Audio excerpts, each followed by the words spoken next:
Hi, everybody. Welcome back to the show. To the Alcoholics Podcast. Hey, it's us, Paul and Christine. And we're so glad that it's you and that you're here. Thank you. First, go check out the Modern Mystics. That's our group, and we've been releasing new music. There's probably 2 singles out by now. The full album drops February 7th. So wherever you listen to music, Modern Mystics, and we'll link it in the description. Today on the show, we have our dear friend Randy Stanger, who's been on the show before. I know him through Steve-O. He's Steve-O's safety coordinator. Right-hand man. And he's a big fixer-upper guy. We buy fish from him. And he's awesome. He tells us his Jim Morrison story, which is a treat, and we get into so much more. What a life. But before we get to that... It was cool to get a little lesson on being cool from Randy. That's true. In that way. So if you ever meet anyone famous, you got to be cool like Randy. Exactly. And you'll see what that means as you watch. And as always, the show is brought to you by Hexa Coffee. So go to hexacoffee.com, check out using the promo code ELK, and you'll get 10% off your total purchase. And without further ado, Randy Stanger. Who's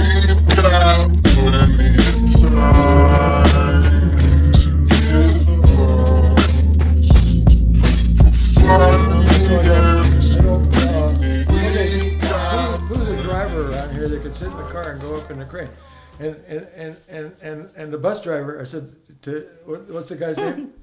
Bruce. Bruce. So I go, Bruce, get in the car. You're going up. We're going to test it. No! He runs away. No! So I go, okay, Isaac, get in the car. I go, no! And then Isaac goes, well, you do it. If you want me to do it, why don't you do it? I said, I'm not afraid of anything, man. Why are you such guys are chickens? So I just got in the car. I go, take me up. So I went up the 120 feet, and Steve didn't like that. Because you beat him to it? Yeah, he wanted all the. He wanted. I know he doesn't like not getting the thunder. You know, he doesn't want you to steal his thunder. The thunder. I totally stole his thunder. Oh no! But I mean, if something was wrong and it had been you that took the bodily harm, I bet he wouldn't have been so offended. So I went up there, and the crane operator gets me to the top, and there's this 400-pound ball of steel, this big on the cable, and when that thing hits the top of the crane over the pulley thing, there's an automatic shutoff, so it can't go any higher to make a mistake or anything. Well, when that thing hit, it's right over my head by 10 feet or so. When that thing hit, the whole thing just went boom, you know, and it startled me. Yeah. I went down and told them that's what happened. They said, "Don't tell Steve." Yeah. Because he's going to be on camera. We want to see his reaction. And it scared the shit out of him when It's a great part in the video, too. Did you watch the video? He's like, what the fuck? He's on the phone with Lux. She's like, know. Lux really did not like this. Throw those headphones on. Sorry that there's... Lux got pissed. Lux hated the whole thing. So she's in the middle of telling him, like, look, don't stand up. Don't even take your shoes off. Like, you better be careful while you're up there the whole time. And then as he's on the phone, he just goes, what? And she's like, what the fuck? What? And it was the thing hitting the top. What happened? And she goes, you be very careful now. So funny. Gosh. But yeah, he doesn't like people stealing his thunder. I remember... Nerves of steel to be around him. Yeah, you do. I mean, Nerves to date of him would be a steel. lot. But I remember... Speaking of not wanting people to steal his thunder, and it's funny, like we were just saying how great Steve is, but now as soon as we're on the air, we're like talking shit. But when we were in Peru, he had Chuck Liddell choke him out, the fighter. A couple times. I think just once. Oh, okay. And then it was like, wow, like it was really crazy. Like we all filmed it. It was epic. It was an epic moment at base camp. And then one of the producers was like, choke me out. And so Chuck choked her out as well. And Steve was like a little bummed, you know, because he was like, it makes it kind of less cool now that I did it. That like she did it now. Yeah. I mean, he would laugh at himself. He knows he's that way. And, you know, you don't become Steve-O without being a little competitive, right? You know?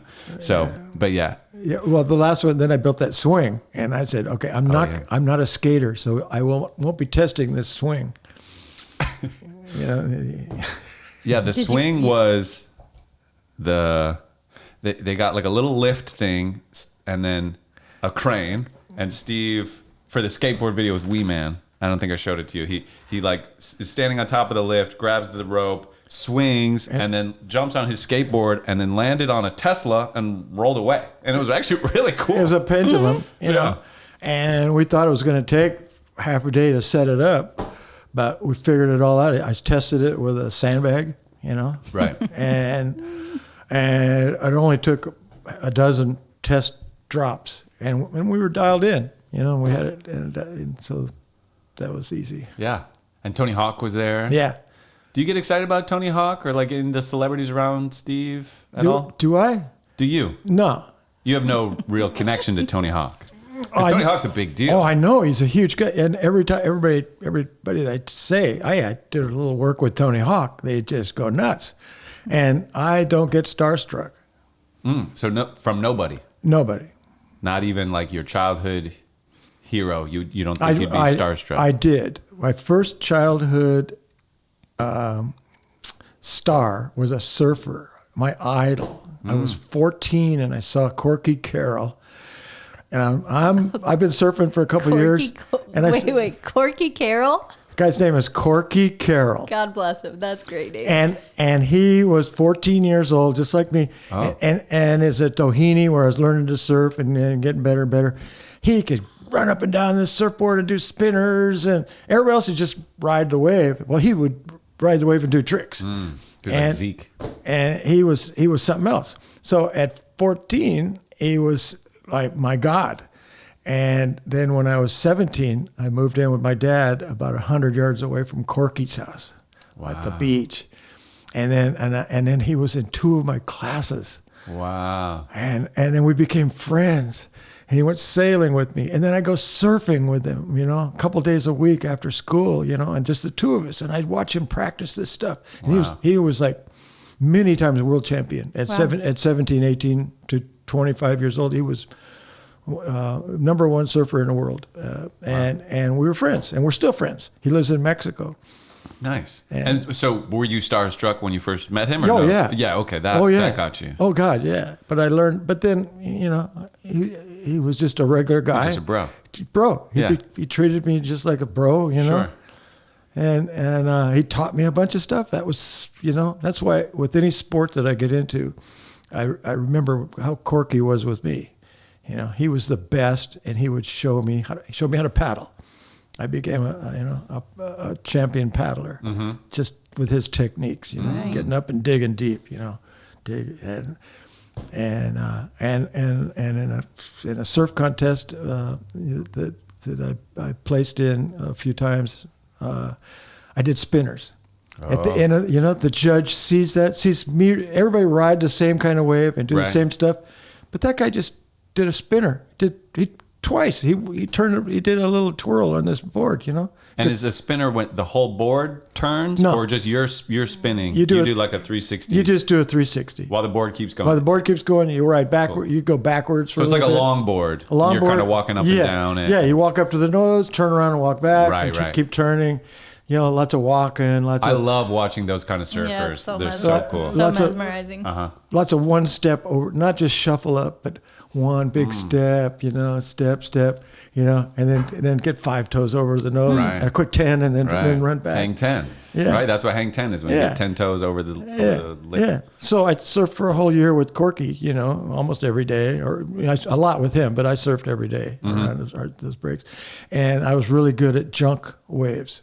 And when I went to college, we had I was 2 weeks into school, and we had a surf contest for the university, and it was a surfing college right on the beach in San Diego, on the cliffs. It was a good time. Sounds terrible. Yeah. And, it sounds awful. And I was good at junk waves, and out of 120 guys in the contest, I was this little freshman that nobody knew that I took 3rd. Wow. Because you could ride any wave, you know. It's like wave was you didn't need a perfect wave to do something cool. Right. I could take a junk wave and dance on it and make it and do stuff. Nice. And then I became a name at my school overnight like that. Did you have a cool name like Corky? What was your nickname? Did you have a nickname? A couple names. I don't know what they call it. It's like a Big Dick Daddy was one. They called me Grasshopper. Grasshopper. Young grasshopper. Because I think graceful like a grasshopper. No, I think it's because when I surfed, I had like a praying mantis. I had my arms out. I had funny. long arms, and I didn't know it, but I'd relax my hands. It was your style. Instead of like this, you know, it was kind of like, Grasshopper. I like grasshopper. that. Grasshopper's a good one. And but then, it's cool. and Hang Ten. They call you Hang Ten. They call me Hang Ten because I had a Hang Ten trunks and stuff. And so. Nice. It's cool how quickly someone can go from like idol to just like bro, peer. You know, like you idolize Corky, but as soon as you guys start hanging out, I was like, oh, we're just bros. Yeah. It's kind of like Steve. When I first met Steve, I was kind of like nervous, and then now, you know, obviously we're just bros. Yeah. So Steve, well, last time you were on the podcast, this is your second time. I told Steve, I was like, dude, I had Randy on my podcast. It was amazing, and he said he was amazed that I had you on the show, and you didn't tell the Jim Morrison story. Kidding. So what is the Jim Morrison story? Okay, so probably Speaking of famous people. All right, probably the second famous person that I knew that I met after Corky Carroll was Jim Morrison, and I was learning to ski. I'm a senior in college. It was December of 1968, and I started skiing over Thanksgiving holiday in the local mountains. I skied 3 days, and then 10 of us went to Mammoth. We rented a house, and the other 9 guys were all great skiers, and I got 3 days in. And so they're all at the top of the mountain, and I'm on a little bunny hill. Okay. So after the first day, we're in the cafeteria at the bottom of the face there at Mammoth. The same old cafeteria is probably there today. And I look up, and here's this redheaded chick walking by with a tray and a hamburger and a beer, and behind her is this guy with a watch cap, kind of wool cap on, you know, and old clothes and stuff. Everything. He had like an inch beard, dark beard, and he had 2 beers and a hamburger. And I looked at him as he walked by and said to my friends, "That's Jim Morrison." And I go, no. I said, yeah. I see him. I know. I recognize him. That is Jim Morrison right there. And he sat about 20 feet from us. I didn't go bother him or anything. And nobody that I was with believed me that was him, and I left him alone, left it all that. The next morning, first chair, like just after 8 o'clock in the morning, we're up there first. You know, I struggle to get my boots on. I just jumped into my skis. It's like now it's my 5th day on skis. I'm just a beginner. Right. I'm just hacking it. Sore as shit, you know? Yeah, I mean, do you fall a lot skiing? Because when I learned to snowboard, I just ate it so much. Well, and you're probably using muscles that you don't always use. Exactly. You know? Even when you succeed, it's so exhausting. Always soreness. And they said, it's just like skiing. Oh, not at all. You know, it's like... nothing is like skiing. I mean, just like surfing. Surfing. It's just like surfing. Skiing was. I prefer the water. I mean, even snowboarding is not like surfing, and it's not like skateboarding. I mean, it's similar, but just because you're good at one. Yeah. Anyway. You know. Anyways. So you're on the chair. So no, I'm alone, not even at the chair, at the line to get on the chair, and I just buckle everything down. I make about 2 pole pushes to go towards where the line starts, and it's so early. There's really nobody in line, hardly 20 people or something. And I'm at the start of the line, and I just get in there by myself, and the guy behind me says, "Hey, you single?" You know, and that's the question when you're going up alone. You know, it's a 2-person chair. Are you single? You know, can I ride with you? Mm-hmm. And I said, yeah. And I looked back, and it was him. Wow. It was Jim Morrison asking me to ride the chair. And at the time, the Doors, this is 1968. 868. So the Doors have they played like Ed Sullivan already? Like they're huge. I'm sure they have. When did they like pop off? No, in 67.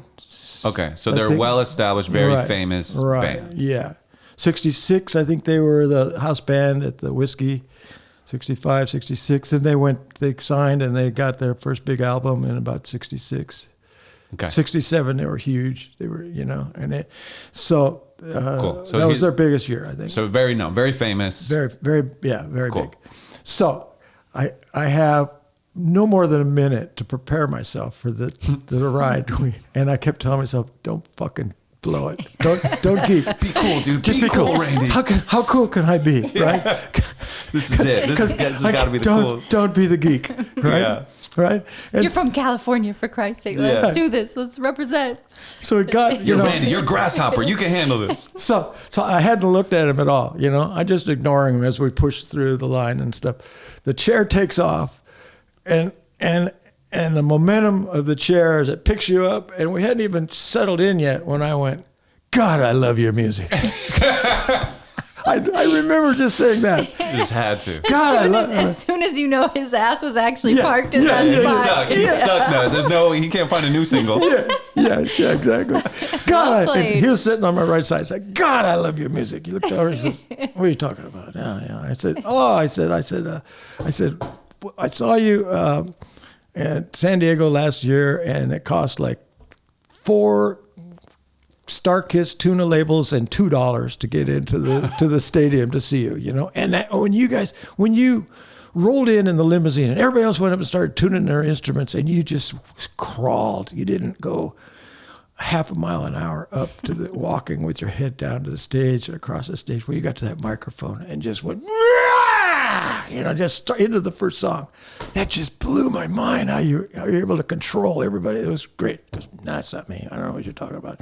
I said, last summer, you know, I was at Venice at Pacific Ocean Park. You fell off the stage. You were so drunk. He goes, nah, it's not me. It's not me. I said, look, I'm president of the surf club at my college. We had you booked with Lee Michaels and some other band last April. And because I know your brother goes to school with me in San Diego, where you grew up, and one of your road managers goes to school with me. He arranged to. This is you playing it cool. Yeah. You're like, look, I know your brother. I know where you grew up. I knew the bedroom that you were in. It was yellow, and you had that poster of Elvis. and I said, yeah. And at the last minute, you guys canceled because you stayed too long in Europe. You wanted to stay in Europe, you know. And instead, we got Steve Miller, and nobody had ever heard of Steve Miller because he was just hitting the West Coast, you know, on his first tour, and at that time. It was a short chair. We'd skied off the chair, and now we're down, you know, and we skied up about 20 feet and stopped. And he goes, okay, you got me. He says, I've skied here. This is my 4th day. How many days have you skied? I said, this is my 5th day. He says, oh, you're ahead of me. Can you show me something? Can you show me some things? I said, yeah. He goes, no one has recognized me. You're the only one. He says, I'd like to ski with just you if it's okay. I said, yeah, you know, so. Like, ski with me. I'll suck what do your you mean? dick. Just about. So he goes, my girlfriend is in ski school all week, but I have to meet her for lunch. So I have from like 8 to 12, and then 12 to 1, I eat with her, and then she's back in ski school, private lessons all week long. I'm off by myself. I have my little book. He had a little book he was writing on, and he was just hanging out alone, just being up there, not learning how to ski or anything, just wanted to hang out. Wow. And just for the day, you guys hung out, or did you hang out then the next day and the next day? For 4 straight days, morning and afternoon. Did you tell your friends, like, guys, I skied with Jim Morrison? Was it your little secret? It's part of the deal. I couldn't tell anybody. So you were having these secret days with Jim Morrison. At what point do you tell everybody, guys? I forgot to tell. I was so into this secret. Yeah. That even when we were done skiing and going home in there, I didn't even tell anybody. I don't remember when I broke. He did a number on you. Well, he's voodoo magic. I get it. Hypnotizing, right? I mean, it was no big deal because he was just a guy. You know, we were just 2 dudes up there hanging out. And so the coolest thing was when we made 3 or 4 or 5 runs, and I unzipped my parka, cold day stuff, and I whipped out this Boda bag, and I've got the cheapest wine, Red Mountain wine. Back then, you could buy a gallon for $2 in a bag. In '68, a Boda bag is a little leather bag that has a strap around, goes around. Amazing. You keep it. This is like a canteen. Like a canteen, but it's just leather. It's just soft. Portable wineage. I think they should bring that back. It's kind of kidney shaped, and then on top of it had a spout. Okay. Had a spout. Yeah. Had a spout. Right. His eyes just got. You have wine in there, you know? Oh yeah, you know. And I took a slug, and he took a slug.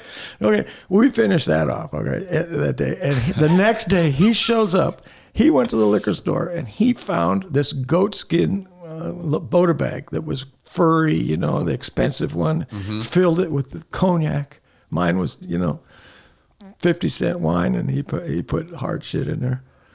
And you know, we nipped at that. We took we drank my wine, you know. I can't remember if I kept the gallon in the car and we refilled it. I can't remember that, but I know that it was. I know what it was. It was a cheap wine that I drank back then. Wow. Because I didn't have any money in college. Sure. You know, who does? I was drinking dollar six packs and stuff. For sure. But I was drinking hams. Yeah, right. No, that's a story. So did you guys talk about things? I mean, once he fessed up that I'm Jim Morrison, right. Did you continue to prod? Like, oh, okay, like, what about fucking, I don't know, like, did you guys continue to talk about Jim Morrison and the Doors and like cool shit? Or were you guys not really? We talked some about crowd control. You know, like when I told him how cool it was, how he walked up on the stage in just an ant's crawl, you know, just barely moving. And then just bellowed out the first scream of the song that they went into. It just fucking killed me, you know. And then I'd heard that he was like a sociology major at UCLA and studied crowd psychiatry and so he was really into that. And so I remember we talked some on that. So crowd control, not like security keeping, but like how one person can sort of like command a crowd. Right, the guy with the microphone on the, you know, it's like the lead singer gets all the girls. Right. You know, the drummer, they don't even know her. The girls don't even know him. No. But the lead singer, he's got the focus of everyone in the crowd. So he would use that to establish some sort of the rapport with well, and it's a power dynamic. I mean, he's the one guy everyone's there to see. He's high up. We're all looking up at him. There's a spotlight on him. I mean, it's a very commanding position to be in. So we talked a little bit about psychedelics, you know, and alcohol and stuff. And he loved being high on a psychedelic and singing and doing poetry, and you know, and he'd wig out sometimes and lose control, forget where he was, you know, on stage.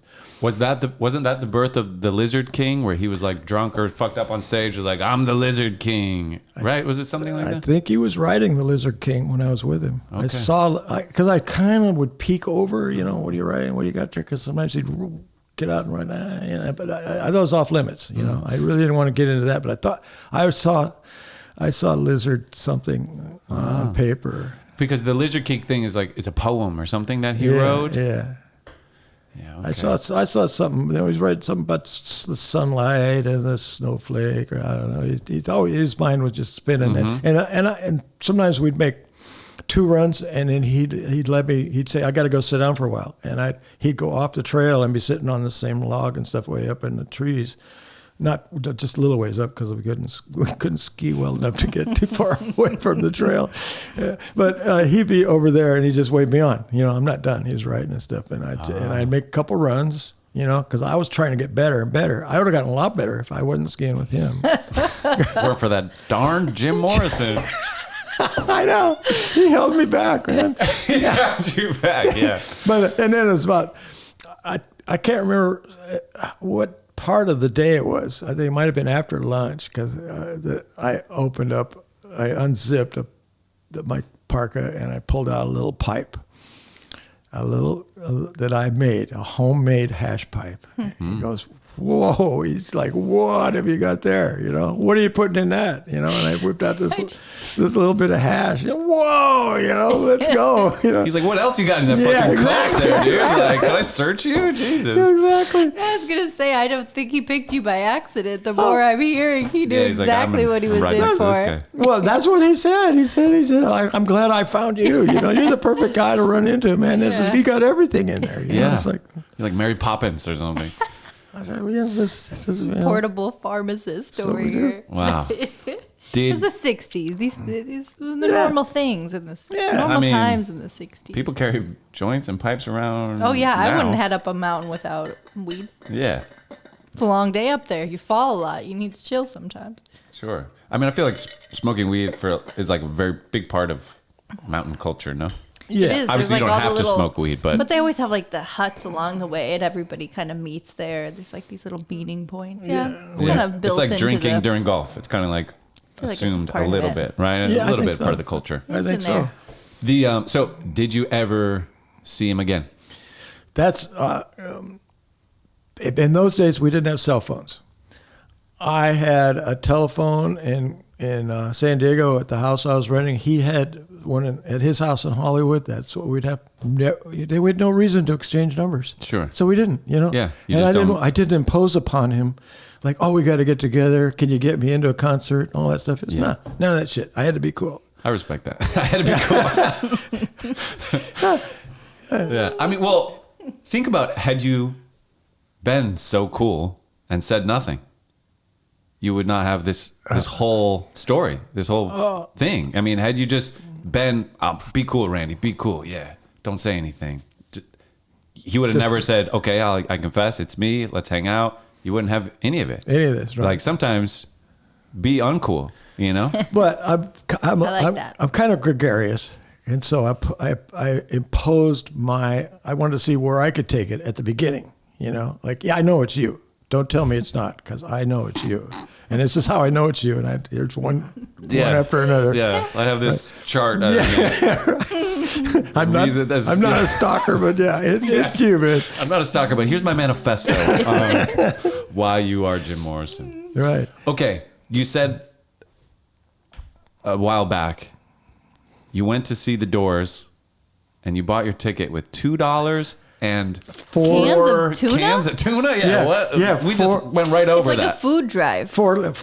It was. I think it was sponsored by the tuna fleet in San Diego, Starkist Tuna. Yep. So they wanted you to buy 4 cans of tuna, cut the labels off, and bring. It's $2 or $4, and four cans, and they weren't $1 each, Right. And, so it gets you into the show. Yeah, and they played the stage was like across the end zone, and they were facing that end. It wasn't the whole stadium. It was just the end zone section, maybe an eighth of the stadium. So it was almost more like an amphitheater. Right. It wasn't like they had the whole crowd filling up the stage like or the field. The Stones will play and be on the end zone stage, and they'll face the entire stadium except for the little bit behind them, which where the speakers are. Yeah. This one was faced the other way. Wow. And the limousine that he rode up the track, and that parked right there. I was like in the front row, right over, there, and they parked 15 feet from me, and then walked up, and everybody ran up to the stage, to their instruments with tune and stuff like that, and he just crept up there with his head down. Mm-hmm. Just soaking up all the attention, just drawing you in. Oh, that was so good. Wow. And Incredible. So then I told him, I said, well, okay, Steve Miller replaced you, okay? And so I am on stage introducing each act, and I didn't get to introduce you, and I was on mescaline, and I got such stage fright. I know, and there's 3,000 people in our gym, and I got up and my whole school and plus anybody else that bought tickets was there, and I just couldn't look out. I had to just look at the microphone or I couldn't look out because I was just tripping so bad. Wow. And so I before that, I'm getting ready. A couple hours before the concert, this guy walks up and he's got a suit bag over his shoulder, and he said, "Where's my dressing room?" I'm going, "We didn't think about that." Like, what? You need a dressing room? Who are you? He goes, "I'm Steve Miller."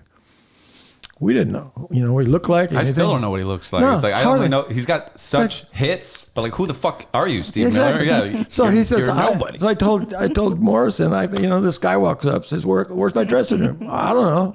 Well, who the hell are you? You're like, I don't know. I'm on mescaline. Exactly. I'm tripping, man. So I walked him down to the men's gymnasium, and the locker room. And here you go. Here's your life. Here you go. You're dressing here. This is backstage. That's all we had. Amazing. We had backstage. Wow.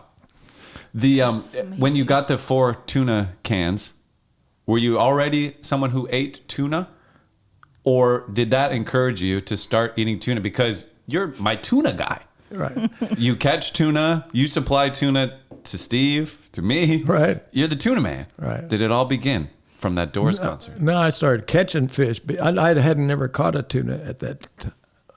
Yeah, that's about when I first caught my first albacore, about that time. Was it inspired by you purchased the cans? No. Okay. I wouldn't buy tuna. I'd go catch it before I'd buy it. But you bought it for the Doors show. Yeah, I had to. And then did you eat that and go, Yeah, wow, I I had to. like tuna. Oh, yeah. I should start fishing for tuna. Yeah, probably. But I mean, and then look at you. You're the tuna guy. This is great. This is an origin story. I never thought of that. The grasshopper, tuna man, big tuna. Tuna man. Tuna man. Like Tuna Man. He's a tuna man. Tuna Wow. Canyon. Yeah, I don't know. That is a great story, the Jim Morrison story. Is that, Man, seriously. what were your favorite bands at the time? What I told him, he said, that's not me. I said, after I said, I love your music, man. He goes, what? I said, actually, you're like number 3. We really like the Stones. They'd only had one or 2 albums out by then, and Jimi Hendrix is just killing it, man. But you're right there. And he goes, Strong third place. strong third. Holding it down. And then I said, later on, I said, we took a record player with us up there, and the White Album, the Beatles' White Album, double album had just come out. And so we bought that, and we played, so it's 4 sides. We played the shit out of that, just, one after another, turn it over and one. Mm-hmm. That's the only album we brought with us on that ski trip. So it was the soundtrack for the whole trip. Yeah, after skiing, back at the house. Right. Yeah. With your other friends. With Real the other friends, right. Well, yeah, I mean, Jim Morrison was a friend as well. I know, the other friends. The other friends. The non I couldn't say Regular legends. friends. I couldn't say, yeah, we don't have any Jim Morrison here, but well, that's okay. Yeah. Maybe someone could sing it. Maybe if we found an impersonator, he could come perform for us. Well, when this is 1968. The December of '68. So Hendrix had not yet played the Monterey Pop Festival in California. He was a London act at that time, right? Is that right? I No, think so. I'd seen him. You'd seen him. So he had been in the U.S. Yeah, I'd seen him. You'd seen him. What was that like when you saw him? I saw him play. My buddy Bill Edney we saw him for the first time at the Shrine Auditorium. Okay. And we drove up from San Diego, and saw him at the Shrine, and then I saw him at the Hollywood Bowl. Wow. And I saw him at Devonshire Downs, this other rock concert. That was after that though. That was in '69. And how much 70. mescaline were you on for those? That might have been acid. Was the Hollywood Bowl always that big? Or I imagine it got much bigger over the years. But back then you could buy tickets to a concert like that. Jimi Hendrix, it probably didn't even sell out, and it was probably a $5 ticket. Gosh, how amazing. It's such a beautiful venue. Yeah. But it's large. I mean, I think they said it was like 17,500 people fit in there. It's a big fit. Super I remember being like, But you're "What saying the maybe heck?" they've expanded it over the years, or I are you wonder, asking has it yeah. always been like when the Beatles played there? Was it that big? Yeah, because it seems like it's gone through massive renovations. For and sure, it's things, very and modern when very you're walking modern up when you to walk it. in. I imagine that they've I wonder. poured money into that over the decades. I wonder. Yeah, that's a good question. We saw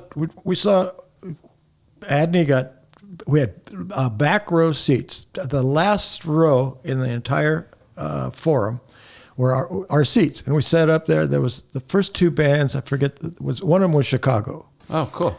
And we only went there to see Hendrix. But the first 2 groups, we sat up there and just smoked dope for 2 hours, right? And as soon as he was going to come on, we just rushed the stage. And there was nobody could stop us, Like back then, it was like, it was just we just mobbed up. Oh, this. Come on, it's 1969. What are you going to do? What do you want me to do? I got down. I'm a grasshopper. We're good here. Yeah, you're coming through like this. Spin move. Just jump. Yeah, it was like, Bill, follow me. Come on. We were down there, And we got to about 20, 30 feet from the stage. And Wow. We were at a music festival when we were kids. I don't know. You never went to Rothbury with us, did you? I did not. When I was a teenager, we went to a music festival in Michigan called Rothbury. Doesn't matter. But the Grateful Dead were performing. And we're kind of far back in like a giant crowd. This is like an outdoor festival. This is in like 2008. And we're watching the stage. And yeah, we're kind of far back. And this guy like bumps us. And I'm like, what? And this guy's just like walking backwards, and he's like, "I'm going the whole way, man." And he like doesn't look behind him. He just he's like, and just kind of like bumping everybody, and he just cruised it. And I've used that trick before. Like if I get to a dance floor and it's like, oh shit, I want to get to the middle, I just turn around and I just start slowly scooting back. It's a good move. I have snuck into rodeos that way. Just walking backwards. Yes, my best one was the sheriff and this other guy, maybe it was two sheriffs, are taking tickets at Reno Rodeo, and they're playing the national anthem. Well, everybody has to stop, take your hats off, and face the flag while they play the national anthem. Okay, I did the same thing, and as we stopped, they turned back to take the tickets. I just shuffled around them. Now, instead of being on the outside, I was on the inside, and I didn't get my hand stamped. And they stamped my hand, I'm in. Brilliant. You're a sneaky guy. You know, remember when we went to Steve's show and like we walk in and you're like, I have a taser. Poopy gave me his taser. So I said, hey, just give it to me. I'll just walk through with it. I'm an old man. Yeah. Poopy's we're going, there's like two people ahead of us, and there's all this security, and Poopy's pulls out this thing. What do I do with this taser? I'm like, I said, shut the fuck up for first thing, you know. And he goes, well, I don't know, what do I do with it? And it was too far back to the car. I just said, just give it to me. And so I thought I'd make an impression on Poopy's. I said, just, okay, watch this. I put my hands up, and I said, stick it in my back pocket. And so I said, my wallet's in the right, stick it in my left back, just stick it in my pocket. He stuck it in my pocket, and I walked through with my hands up the security guard, and I just shuffled around him without getting any metal detector on him. Poopy's said, you're my idol, man. How'd you do that? So if you're confident, and do some magic. And if you look like you're not a criminal because you're talking to the cop, you're telling him what a good job he's doing. Sure. Right, if you don't look suspicious. Keep your enemies closer. Yeah. And then it's like, if I got caught with it, it's like, I forgot about that. All right, I'm protecting Steve. I'm part of Steve's crew. There you go. Sometimes we need it, so don't worry about it. I got it under control. Sometimes there's a bull, Yeah. So a bull. Well, I remember you were handling the bulls for the Jackass 2 intro. That's how I met Steve. That was your. Did we talk about this last time? Did you know about that? We did the bull, all of the herding of the bulls. Yeah, and he Did I tell you my secret? He made a stick and he wrapped like a tape around it so it looked like a cattle prod, and the bulls would. That's how he tricked the bulls into listening to Randy. When the bulls started coming towards me, I'd raise it up and go zzz. And they just thought that was electricity, and they've been prodded before. And I never told anybody that trick. I used it as a walking stick until I needed it. And for 10 years, I never told Steve or anybody. You're a good secret keeper. Because we're learning. Well, you need to keep your value up. You got to stay essential. Oh, yeah. They thought I was, they knew they were nuts, but they thought I was nuttier because I could walk with the bulls, and they're all afraid of them, and I wasn't. That's so clever. Poor bulls. They have trauma memories. Yeah, they do, huh? Oh, yeah, the bulls. That's... What, it's so cool that you saw Hendrix and that you saw the Doors. What's the best live show you've ever seen? Could have been that Devonshire Downs. I just saw it was like Creedence Clearwater Revival. It was like all day long. It was the summer after Woodstock. Okay. And it was like Woodstock West, 3 days of music. And then so I saw Hendrix on a Friday night and a bunch of bands and stuff. And then all day Saturday. And I didn't have a ticket for Sunday, but I camped out I had a Volkswagen bus, and I was right there by the back gate, and it was such fun, loving, hippie hangout. 2 days. I made it 2 days, and I was going to go into the third, and there was a whole bunch of people that rushed the broke over the fence, and the cops showed up, and the cops rioted on the people, and I saw clubs get broken over heads. In front. I'm sitting in my bus, so they weren't getting me. They were getting all these people. Just the cops were just herding them back away from the fence, and they were just beating them up crazy. And I just got out of there. It was like. But seeing Creedence, that was... Creedence was great. Yeah. I forget. It was a bunch of... When you saw Hendrix, this is when he's with the trio, or this is like the Band of Gypsies era? Boy. I feel like Woodstock, he had the Band of Gypsies by then. This was the next year. So it would have been... It was like a number of musicians up there. Yeah. Fuck yeah. But I was pretty high. I don't know. Sure. High mescaline. That was the one where I was maybe 50 feet from the stage, and they had like all this burlap on the ground, and so we weren't on dirt or grass. It was like burlap, and so everybody's sitting down. We're not even standing up for all these concerts. So it was like we had some room, like rows of people just sitting, not chairs or anything, just cross-legged. And I had made my way all the way up to there, and I'm sitting with all these thousands of strangers. I had no friends with me. And after about 3 bands or something, I got to take a piss. And the heads are, there's lines. There's a long line back there, a long ways away, and I'll never get back to here because there's so many people. So everybody's standing up in between bands and mingling around.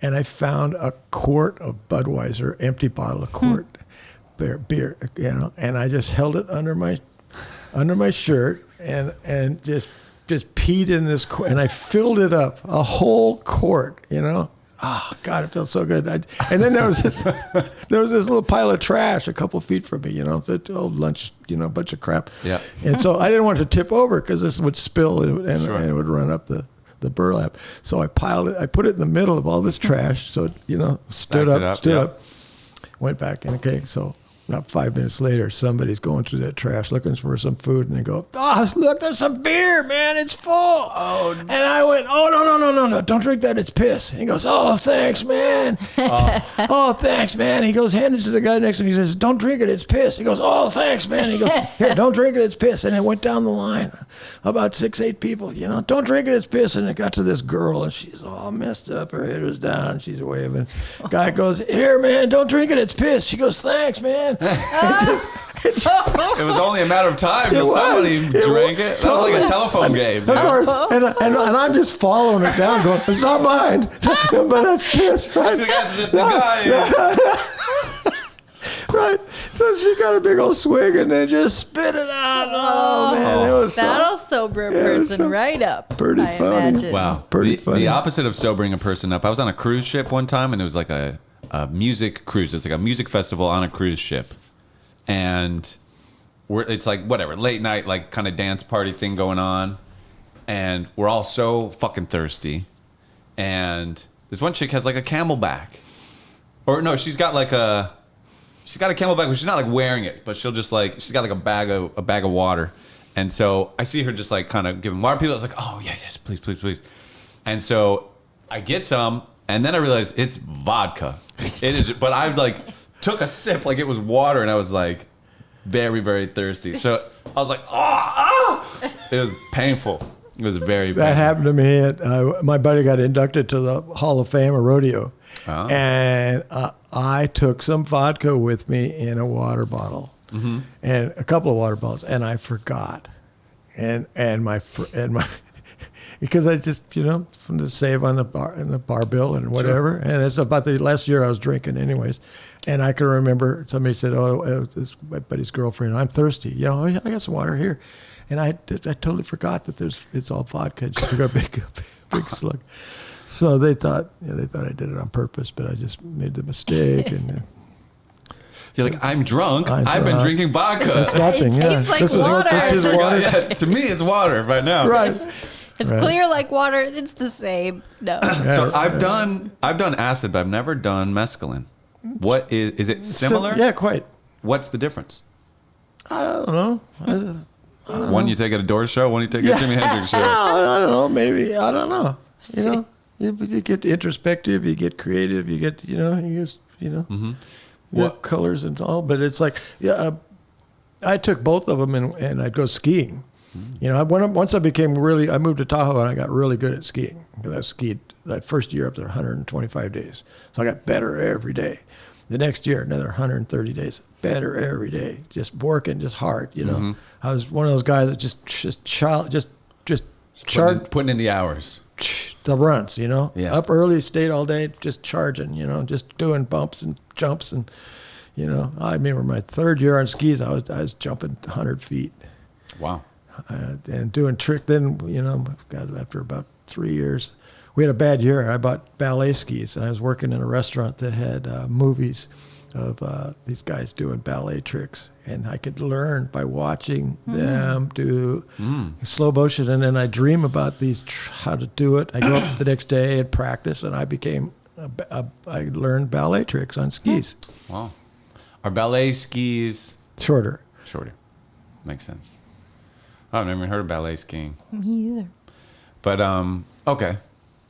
There was 3 events in freestyle skiing: Okay. the ballet, the bumps, and the aerials. And you were doing them all Yeah. on mescaline. No, well, just on sometimes. good days. I save it for a really nice day. Good weather. Or a powder day, or Yeah. a good, yeah. So you're in. I wasn't eating like some people do, you know, psychedelics every day and all that stuff. No. Yeah. Maybe twice a month when it was, you know, just the good days. Sure. How old are you in 1968? 21. 21. Perfect timing for like Summer of Love and all that era. When did you first hear about acid or mescaline or psychedelic drugs, and what was your first psychedelic experience, and like what did that change about your view of the world? LSD had been around my school. A lot of my friends had been taking stuff, and I waited. You know, I didn't want to just drop acid and go. You know, I waited for the right time. Mm-hmm. So I had a hit of this purple little pill, and it was on my dresser for a month or 2. I saw it every day, and I just say, not yet. I'd look at him, no, not yet, not today, not today, not today. And then the time was right. Oh, it was like a Saturday, and I was going to see the Cream that day. Okay, and so this was this was in the spring of '68. Okay, and so their concert was in the evening at night, and around noon, I take this and I went surfing. And I was living a block from the beach in Ocean Beach, San Diego. you took the purple acid. Yeah, you take the whole thing. And I go surfing. And I'm out there surfing for an hour. Nothing happens. I'm out there for an hour and a half. Nothing happens. What is this? This is, you know, what's this stuff they're talking about? You know, this is nothing. I don't feel anything. It's almost 2 hours into this. And I'm in the water the whole time. No warm water, no wetsuit back then, you know, and it's just surfing, you know, all over the place. I'm riding this wave. All of a sudden, bingo, look at that bathing suit a mile away. Wow, look at the colors on that beach towel over there.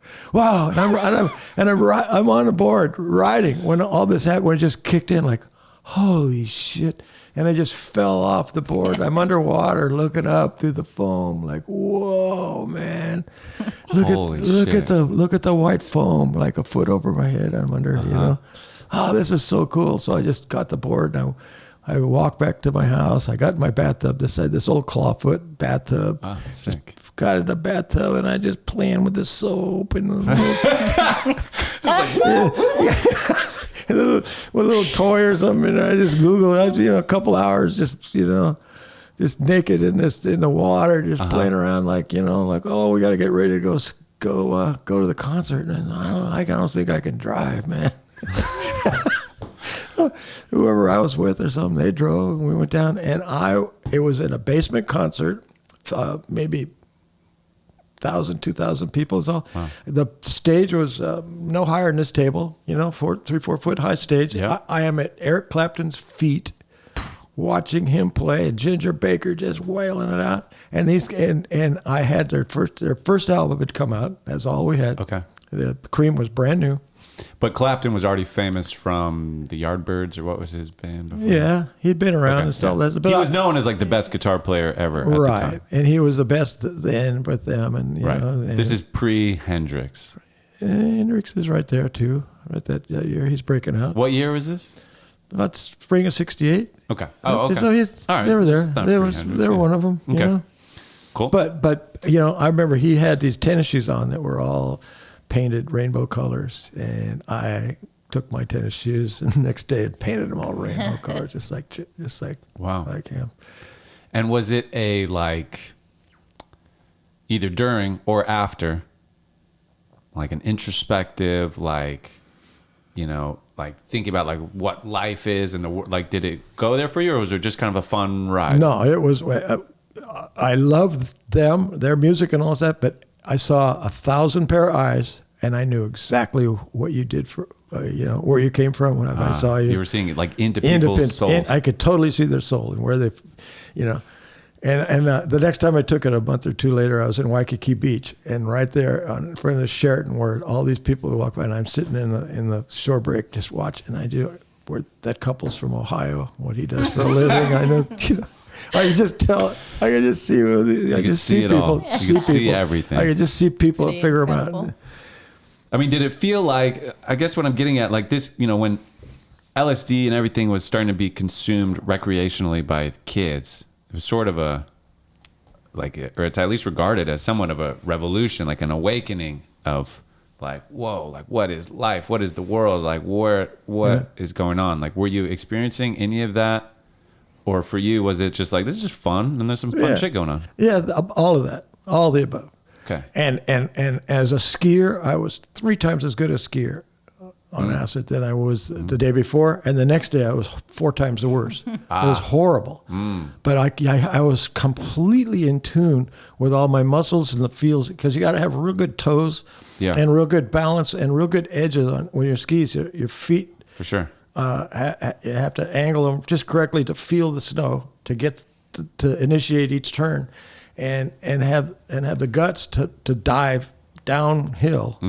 And it just gave me that charge. That's cool. I was really good at skiing on. I believe it. I'm a drummer, and anytime I've like been on acid or mushrooms while drumming, it's like you find this zone where it's just, you're not thinking about what you're doing. It's just kind of happening and like perfectly. Right. And okay, Feels good. that was 68. Okay, 71, in the summer of 71, I had a Volkswagen bus that I had just shipped from Germany to Boston, and then I spent a couple of weeks backpacking to kill time before I flew back to meet my bus. And I had just gotten off this train in Lausanne, Switzerland, and in the train station, I walked out of the train station. On the sidewalk out there, who do I bump into face to face? Timothy Leary, who was Mr. LSD. You know who Timothy Leary is? Was he the pharmacist or the? No, he was a Harvard professor who started experimenting with LSD, and then he was the like, this is a revolution. He did the like drop. He was basically telling kids like drop out. Right. There was like a phrase he would say, but like tune in, drop out, something like that. But anyway, he's sort of like a big leading the revolution of acid. He was like the figurehead of acid, but he was a Harvard professor. He was a brilliant guy. Right. And then he was in federal prison at Lompoc and broke out of prison. Oh shit. And made it to Mexico and then made it to Europe.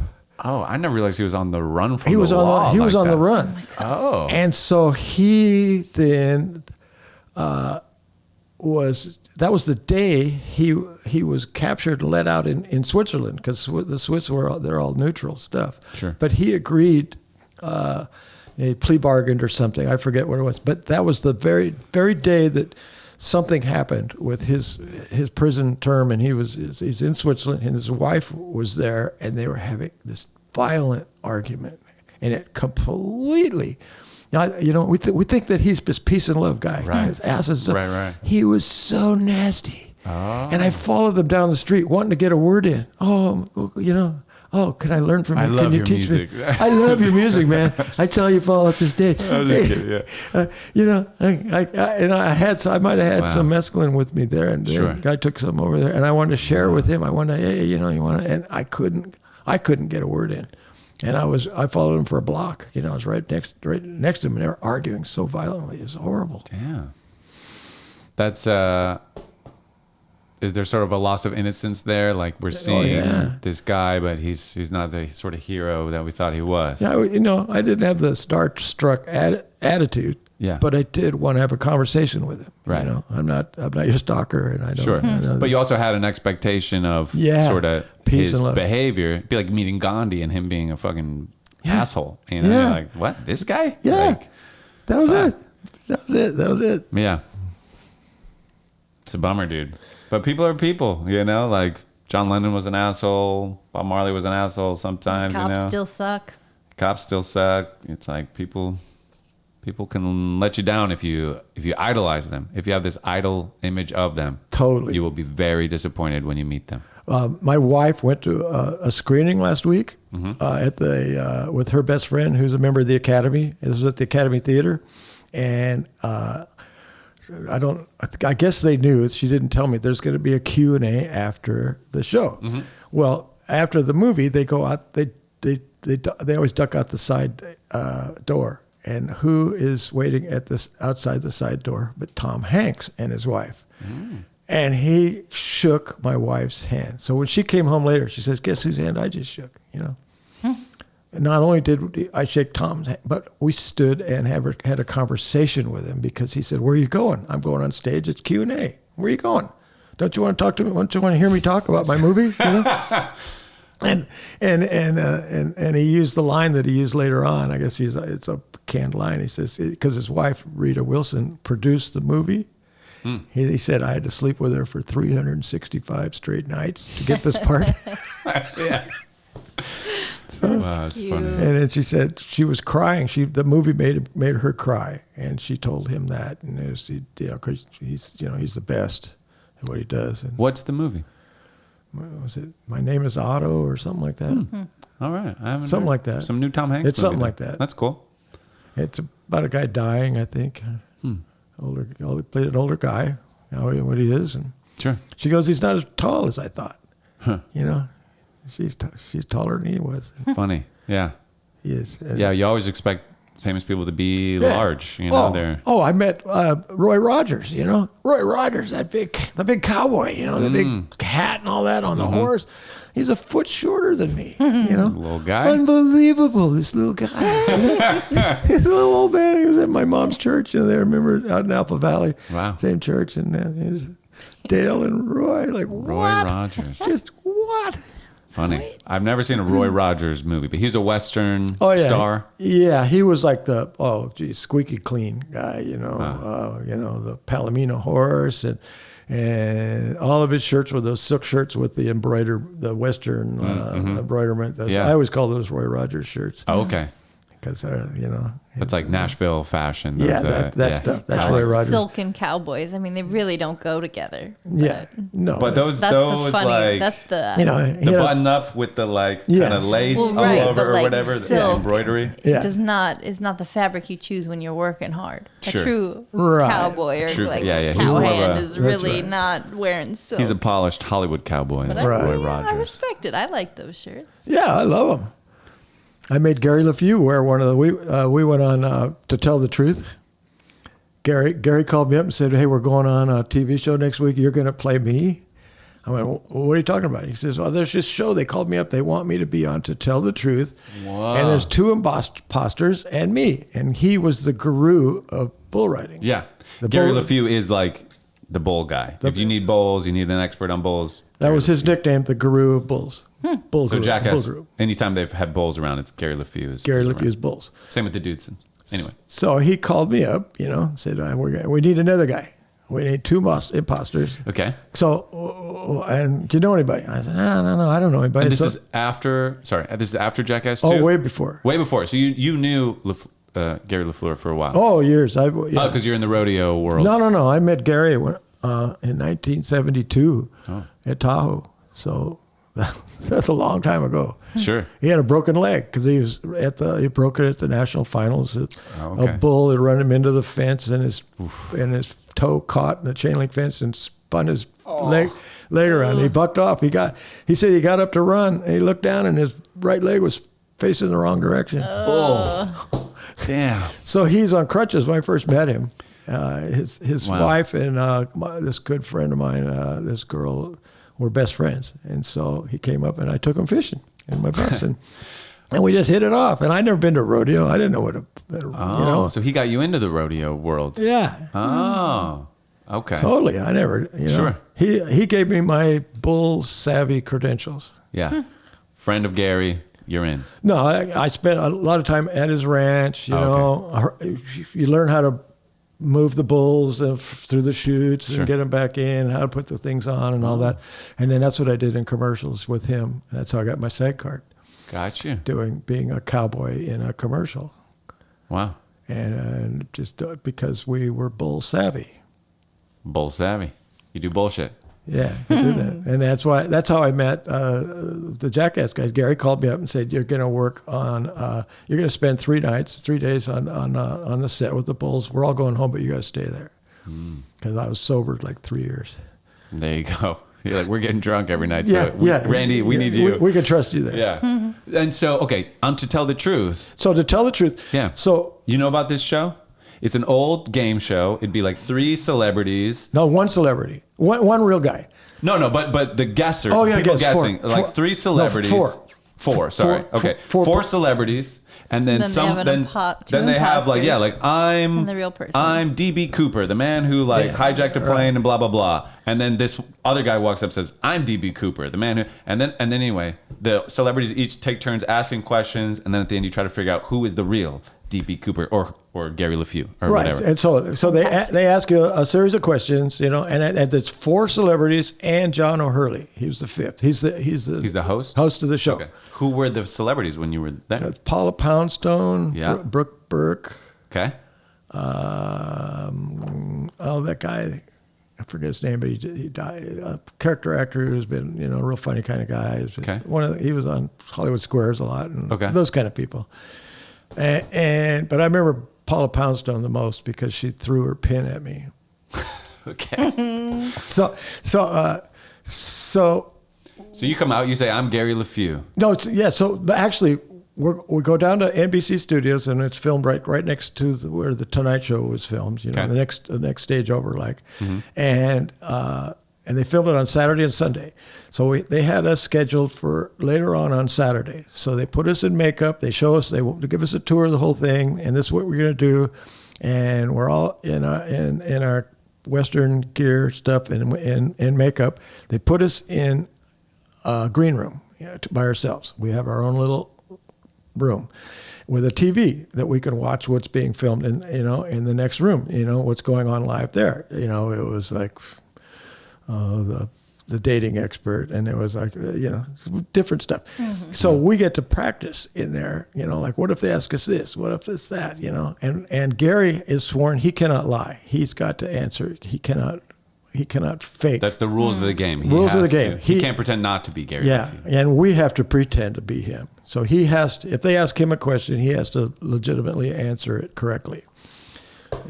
So we go through about a couple hours of those kind of shows. We probably watched four tapings or something. And we were up next, and they didn't have time. So they said, come back tomorrow morning. We're going to get you tomorrow morning, Sunday. So we had all this time to prepare. And we put, and I said, going home, Gary, they were staying at my house, I think, and his wife, and going home, I said, because we'd put Gary in one of these Roy Rogers kind of shirts, and he's a shorter guy. And the third guy they found, the producers of the show found this guy nearby at a deli, and he was a horseshoer. So he's a Western guy anyways. He was tall, had a great tan, rugged hands, this guy was he was a hand. You could tell that. Mm-hmm. And he was big. And so, and he was my size tall, and like bull riders should be tall. They're really small. But these people didn't know that. Sure. And so going home, I said, Gary, we gotta make you gay, man. He goes, yeah. And Sandy's going, no. I said, it's only going to be for half an hour, Don't take it with you. So I'm wearing his world champion buckle, Okay. Okay, Gary's wearing this super little thing with what a fake Gary LeFew would be wearing. Yeah, out of Western costume, a silk shirt with the stuff. Okay, and we got him some cherry chapstick. And we all answered the questions, and then there'll be a commercial break. When at the commercial break, Gary would cross his legs and put his hands up underneath his chin and put on his chapstick. It's in such an effeminate way that the Paula Poundstone and the other celebrities, they're judging us out, going, who is it? They're just looking at me and the other guy. We're going, hey, what do you think about this stupid? And it looks like Gary broke character. Gary was completely. We were ignoring him, you know. Like I was like bullshitting with real Gary LeFew, and he was bullshitting with Gary LeFew. Yeah. When it came down to the votes, right? And they go, okay, well, they all 4 plus John O'Hurley vote. So there's 5. Oh, so John O'Hurley doesn't know either. He doesn't know either. Oh, that's cool. And so we get $1,000 for every bad vote. So we really want bad votes, right? So Gary's sitting there all cross-legged as they're voting. We're all, you know, like sitting like we are in a bull, like where you would. Sure. And they all, you know. So the other guy and I split all the votes. Gary didn't get 1 vote. Wow. And at the end, they go, okay, the real Gary LeFew stand up, you know, and he and I, we kind of bunch up. Fake it. And he doesn't do anything. And we're up and down, up and down. When Gary stood up, they just went, "You motherfuckers! You got us, you buffaloes! We have never been taken like this." Wow! And Paula Poundstone threw her scorecard, threw her pin and hit me, you know, and all this, and so the day before in rehearsal, they said, "Okay, at the end, when you stand up, you're gonna introduce yourself and tell us what you do." So I said, okay, my name is Randy Stanger. I'm a contractor. I live in Hollywood. They said, you know, that's kind of generic. You know, can you spice it up a little bit? I said, I don't know. Gary goes, hell, he's the naked tennis champion. You know, what? This producer goes, what? I said, yeah, you know, something like that. You know, he goes, what? Really? I said, yeah, you know, maybe. You know, oh, you got to say that. I said, oh, no way. My mom's going to watch this show. You know, she doesn't know. You know. She goes, come on, please say it. I said, I won't say that. She pulls out $100 bill. Say that. I said, nah, I can't, I really can't. It's going to blow. Half my family doesn't know I do that. You know, pulls out another $100 bill. I said, what do you want me to say? So I got $200, and then I just, you know, at the end, you know, I just said that. And John O'Hurley said, wow, you know, you got my vote, and now you should be, you know, we should have you on the show. Is that who's the naked tennis champion? Sure. And the other guy goes, I'm a horseshoer over at the Staples. And they're going, you got to bring her, you know. I didn't tell him I knew Gary. Right. And I knew so much about how to answer questions. Sure. And so, because we really yanked him, you know. Wow. And we split $5,000 between 3 of us. Well done. Yeah. So. Oh, so Gary gets points too. Gary gets money as well. You guys all split for every bad vote. All 3 of us contestants guys split the $5,000. Very cool. Did your family react in any way, finding out that you're the nudist tennis champion? Sure. We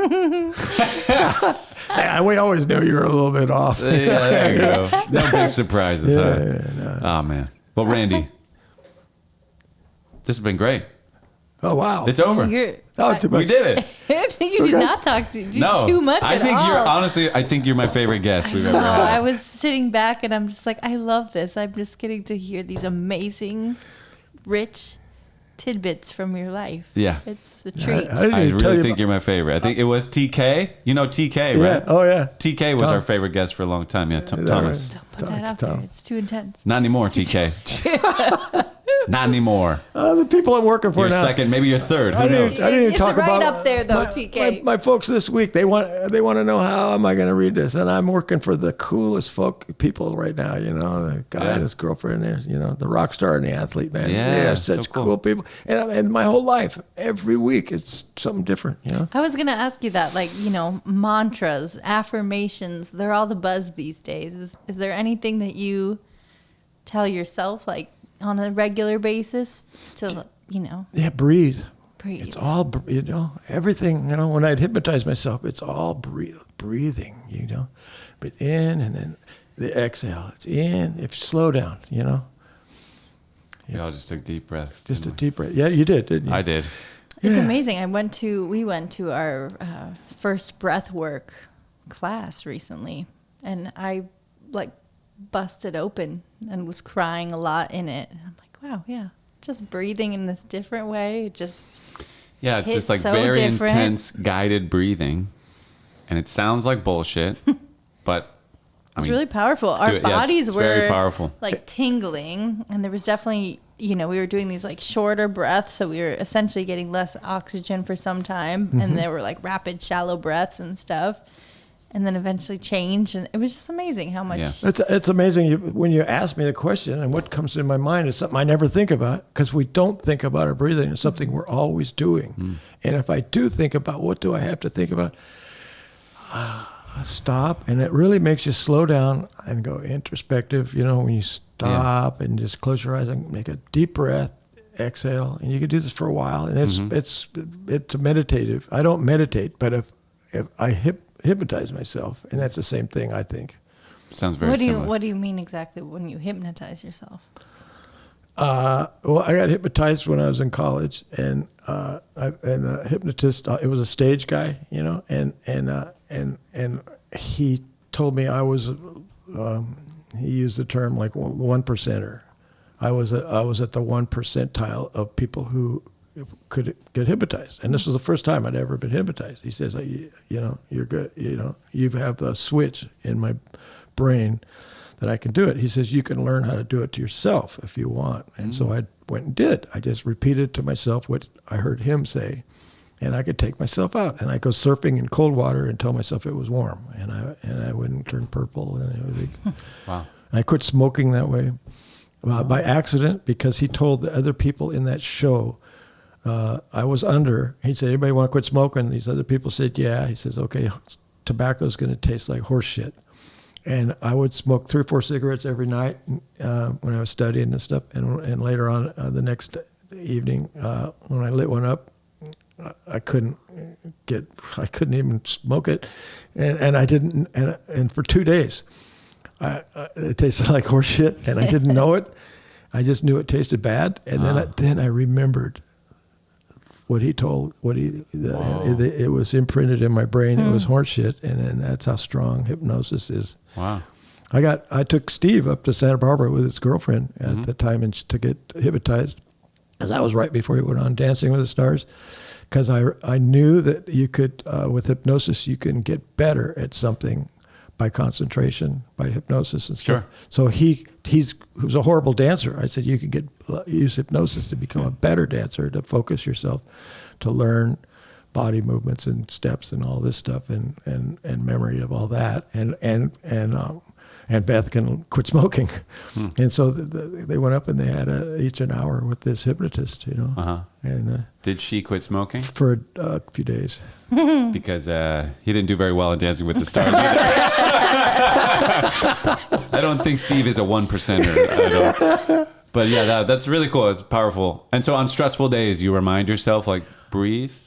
Like, is there, like, if Steve is like, hey, I need you to run here, I need you to do this, we got to do that, and we have 20 minutes to do it. No. Do you tell yourself anything to be calm, or you just kind of No, if I had the moment, at that point, that stressful moment when we're busy, we got to get something done. No, that's not when I do it.